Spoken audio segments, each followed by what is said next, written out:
நீட்டா இருக்க வேண்டிய கட்டாயம். ரிசப்ஷனிஸ்ட் அவங்க அழகா இருந்து தான் ஆகணும். புரியுதுங்களா? ஏன் அழகுதான் அதெல்லாம் நம்மளோட ரிலேஷனுக்குள்ள. நம்ம வீட்டுக்காருக்கு நம்ம அழகா இருக்கணும்னு அவசியம் இல்ல. நம்ம அப்பா, அம்மாவுக்கு நம்ம அழகா இருக்கணும்னு அவசியம் இல்ல. இந்த உலகம் நம்மள எத வச்சு எடை போடுது?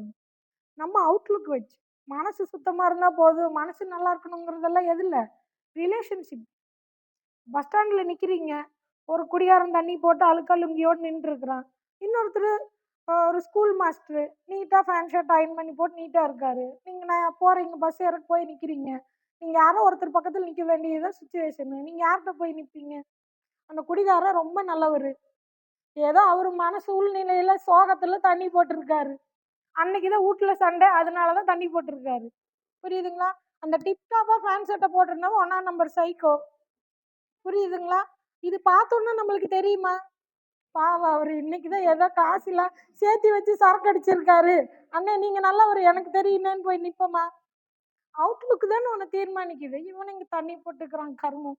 சார் சார் நான் பஸ் ஏறுற வரைக்கும் இங்க நின்னுக்கிறேங்க சார். நம்ம இங்க நிப்போம்ல ஓரமா. இதுதான் மேட்ரு. அவுட்லுக் பார்த்த உடனே நம்ம யாருன்னு நம்மள ரெஸ்பெக்ட் குடுக்க வைக்கிறதும், நம்மள கணிக்க வைக்கிறதும் இப்போ அவுட்லுக் தான். அதுக்கு அடுத்தது தான் அவன் நல்லவனா, கெட்டவனா அதெல்லாம் நம்மளுக்கு தேவையே இல்லல்ல.